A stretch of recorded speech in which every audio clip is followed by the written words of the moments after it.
I'm Sensei Alex Kakuyo, North American Correspondent for Buddhistdoor Global. Thanks for joining me for this episode of The Ordinary Buddhist. The title of today's talk is Planting Seeds. Before we get into that, please subscribe and hit the notification bell.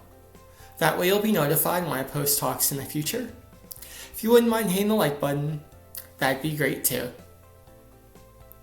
It's planting season here on the homestead, so I finally got the opportunity to go outside and play in the dirt and put some seeds in.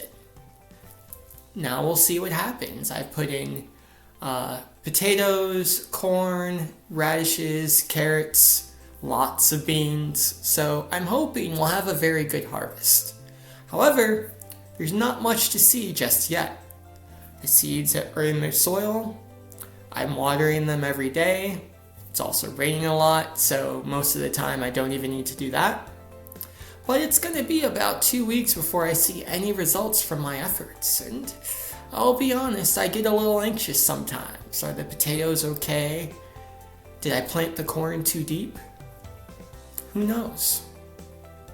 And life is a lot like planting a garden, especially when it comes to our spiritual practice.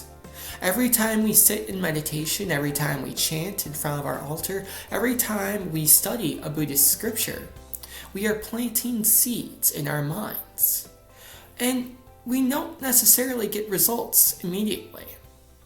It may take several hours, days, weeks, even years of meditation before we notice a noticeable difference in our levels of anger or anxiety. We may have to do a lot of chanting before it becomes something more than rote repetition. However, just like farmers have to continuously plant seeds in order to get a harvest, even though it takes time for those seeds to grow, we as Buddhists have to plant seeds of spirituality through chanting, through meditation, through sutra study, so our own enlightenment can grow. To a certain extent, this is an act of faith. We have to believe that the seed that was planted in us when we were born, our Buddha nature, is there. And we have to plant more seeds in order to help that Buddha nature grow, build a garden of spirituality around ourselves, and fertilize the soil in the same way that a homesteader might place manure or compost in their soil to help the corn grow. So as you go through this week, I encourage you to don't stop planting seeds. Even if you don't necessarily see the results, I promise you they're there. Just give it a little time, and eventually those green shoots will come up out of your mind, and your enlightenment will manifest in daily life for the benefit of not just you, but all sentient beings. Amitabha.